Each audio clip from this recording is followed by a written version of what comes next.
UP के कन्नौज से एक बहुत ही हैरान कर देने वाली और दर्दनाक खबर सामने आई है।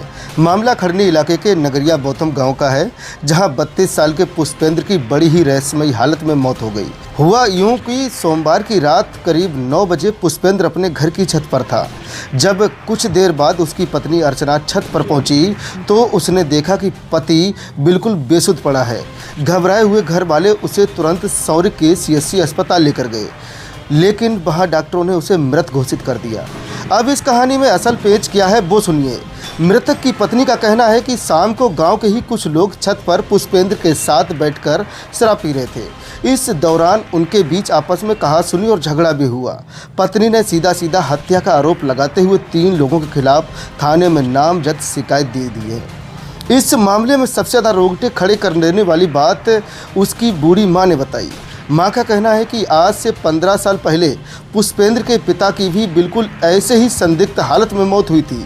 आज इस हादसे के बाद घर में एक रोती बिलखती पत्नी, 2 छोटे छोटे मासूम बच्चे अकेले रह गए हैं। फिलहाल पुलिस ने सबका पंचनामा भरकर पोस्टमार्टम के लिए भेज दिया है और जांच में जुट गई है। अब मौत का असली सच क्या है, यह तो पोस्टमार्टम रिपोर्ट के आने के बाद ही सामने आएगा। कहाँ रहती हो आप? नगरिया ग्राम सभा रूल कौन सा पड़ता है? रूपपुर।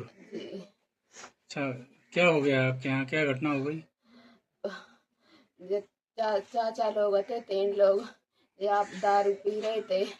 हमने रोको सोचे मार बेग में धमकी दी। मैं मम्मी को बुला चले गए, भागर से लेटरिन गई थी जे तले हमारे तले पता नहीं काहे ने कर दो हमले जो कही आए सोई जे बज गया मोको दौर पर अपना बाज गए 3 लोग। कौन हुआ? तीनों नाम बताओ। रामजी दूधल, मनोज। वहीं उनकी बेटी ने भी कैमरे पर बताया है कि हर बारिश उनके परिवार के लिए नई मुसीबत लेकर आती है।